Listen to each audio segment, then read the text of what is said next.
Yo la Z-Team, j'espère que vous allez bien, moi ça va super. Aujourd'hui on fait une vidéo un peu spéciale, on va pas parler de Dragon Ball, mais du nouveau film One Piece. Ne vous inquiétez pas, la chaîne ça restera que du Dragon Ball, c'est exceptionnel. Mais j'aime bien un peu voir les actualités manga comme ça m'intéresse, puis j'aimerais en discuter avec vous en commentaire. Alors il faut savoir que le film n'est pas canon, mais que les faits et les choses qui ont été dites dedans le sont. Donc moi j'ai pu le voir hier soir, parce qu'en Suisse il était un jour avant en avant-première. Du coup j'ai eu le temps de faire toute la vidéo et je vous la sors aujourd'hui. J'espère que ça va vous plaire. J'ai bien aimé, mais je vais pas tout de suite vous dire ce que j'en ai pensé. Je vous fais un beau résumé tout de suite. C'est parti. L'équipage de Luffy se rend sur l'île d'Elga pour voir la célèbre chanteuse Uta se donner en spectacle pour la première fois. Elle veut créer une nouvelle ère où tout le monde est libre et heureux. Une fois qu'elle a chanté 2 ou 3 chansons et qu'on voit tous les Mugiwara faire les cons, bam, Luffy débarque sur la scène et salue la chanteuse, qui le reconnaît et lui fait un gros câlin. Ils se connaissent en fait depuis tout petit. Uta était dans l'équipage de Shanks et jouait avec Luffy quand il passait au village. Des pirates, dont Brûlé et Oven, veulent kidnapper la chanteuse, mais les Mugiwara la protègent. Uta scotche tous les pirates sur des partitions géantes et reprend le spectacle. À une espèce d'entracte, elle vient voir l'équipage pour discuter et demande à Luffy d'arrêter d'être pirate. Luffy n'accepte pas mais est content pour elle qu'elle soit heureuse. Puis Uta scotche tout l'équipage des Mugiwara sur une partition géante, mais Bartholoméo et Trafalgar sauvent Luffy de justesse. Kobe et Blue Eno viennent à eux et on apprend que Uta a le fruit du démon de la musique et qu'ils sont en fait tous dans un monde virtuel à partir du moment où on l'a entendu chanter. Dans le vrai monde, on est simplement évanoui. Actuellement, elle mange des champignons pour pas dormir, mais elle va mourir de sommeil dans 2 heures, et le monde se refermera avec eux. Ils vont essayer d'arrêter Uta, pendant que le reste de l'équipage se fait libérer par Kobe et Blue Eno, en chantant la note qu'ils représentaient sur la partition. Ils partent ensuite à la bibliothèque du sous-sol pour trouver des indices. Kobe ira sur la scène et expliquera tout au public. Uta leur dira qu'elle veut créer un monde où tout le monde est heureux et libre. Mais les gens ils veulent quand même continuer à vivre leur vie, donc ils sont pas tous d'accord. Uta pète un plomb, les transforme tous en peluche ou en bonbons. Luffy et compagnie rencontrent un vieux, Gordon, qui s'avère être celui qui s'est occupé d'Uta sur cette île. C'était le maire de la ville, mais elle a été mise à feu et à sang il y a longtemps. Il existe une partition s'appelant Toute Musica, et si Uta l'utilise, il pourrait sortir.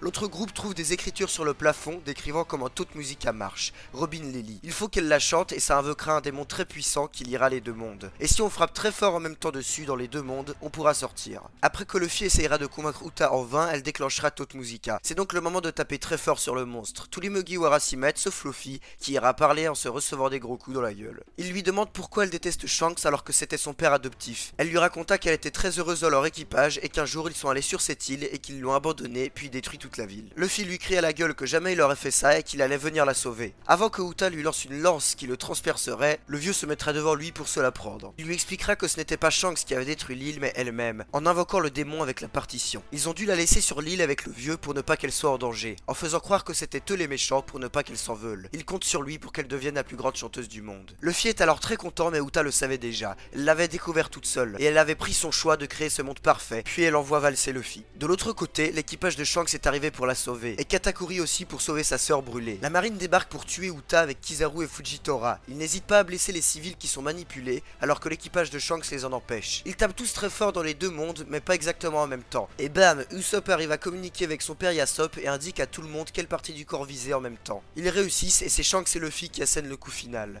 Ensuite, la marine ordonne à l'équipage de Shanks de leur livrer Uta, mais il leur dit que c'est sa fille et qu'elle les rend heureux. Vous ne voudriez quand même pas nous la prendre. La marine s'apprête à attaquer, mais Shanks furieux dévoile un haki des rois surpuissant qui fera même tomber des vice-amiraux. La marine perd ses couilles et bat en retraite. Mais personne n'est sorti de l'autre monde, alors Uta devra chanter une chanson pour les libérer et elle repartira avec l'équipage de Shanks juste avant que Luffy ne se réveille. Fin.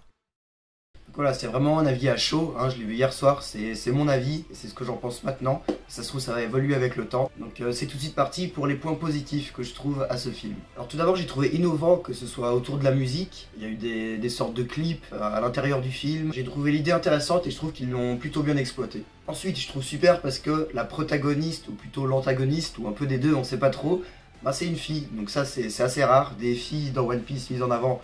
Ah, voilà, c'est pas souvent, donc ça fait plaisir. Ensuite, j'avoue avoir été surpris par certains renversements de situation. Au début, Gordon le vieux, moi j'ai cru que c'était un enculé, comme tout le monde je pense. Et en fait non, à un moment on pensait que Uta était gentille, puis en fait méchante, puis en fait non, elle est pas vraiment méchante. Pareil pour Shanks, au début on croyait que c'était vraiment un enculé, puis qu'il l'avait abandonné ou quoi. Bon, même si je me disais bien que Shanks n'avait pas fait ça.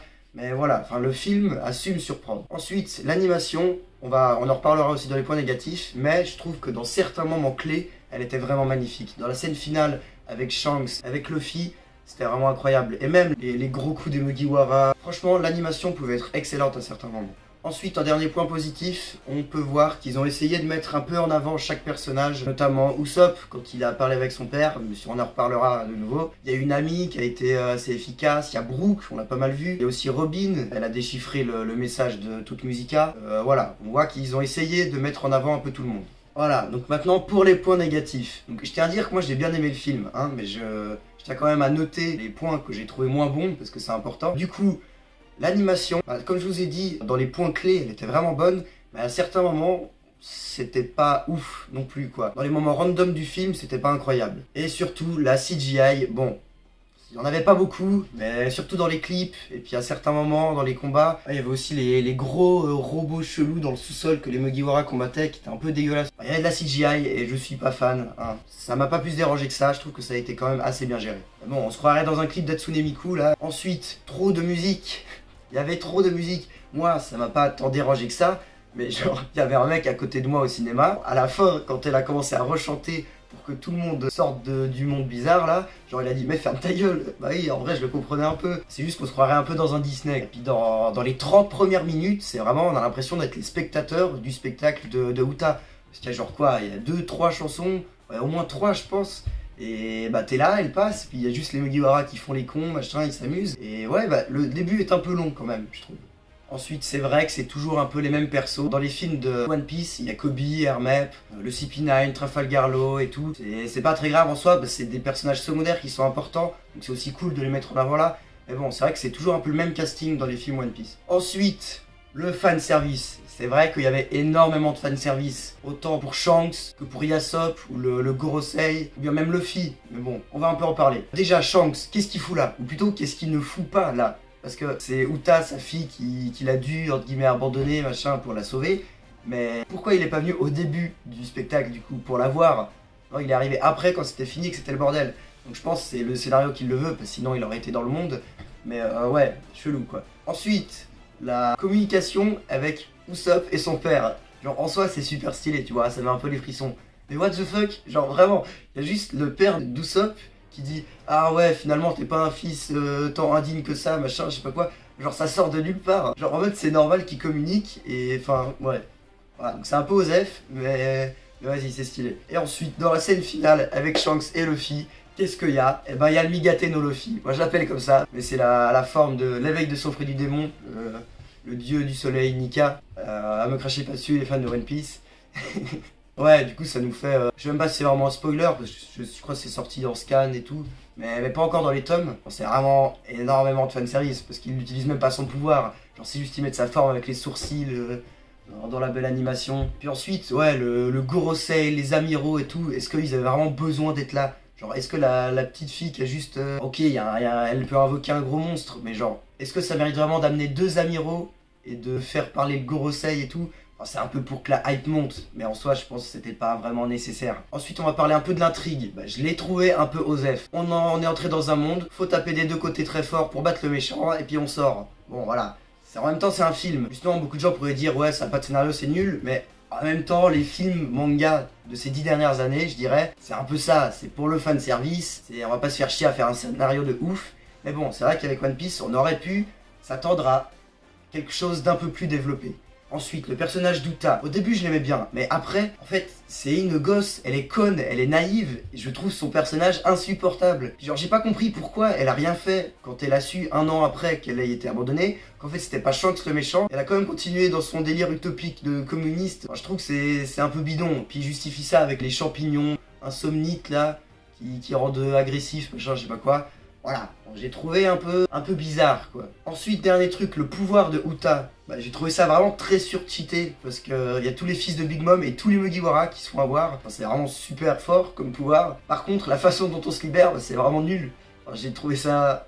Enfin, l'équilibre entre les deux, bon, en même temps je pense que c'est un peu fait exprès, c'est drôle. C'est juste à faire la note qu'on représente pour qu'on soit libéré. Et du coup la question que je me pose c'est quoi la morale? Genre soyez pas cons, soyez pas naïfs, ayez pas d'idées communistes utopiques, je sais pas, ou adoptez pas d'enfants. Plus sérieusement je pense que c'est plutôt savoir ce qu'est réellement la liberté et que le monde peut pas être parfait comme on veut. Et que vaut mieux être libre, bah, comme Luffy qui veut devenir le roi des pirates et puis faire ce qu'il veut que vouloir tout mettre dans des cases et finalement limiter tout le monde et puis devenir un dictateur quoi. Mais bon, c'est vrai que le message est... Je trouve qu'il n'y a pas de réel message fort là-dedans, donc voilà. Bon, je vous ai dit ce que j'en pensais un peu. J'espère que la vidéo vous aura quand même plu, même si c'est pas du Dragon Ball. Si vous avez des questions ou bien des explications à m'apporter en commentaire, n'hésitez pas, c'est là pour ça. Sur ce, abonnez-vous, likez, c'est important, partagez. De toute façon, Dragon Ball c'est mieux. Bisous sur les fesses.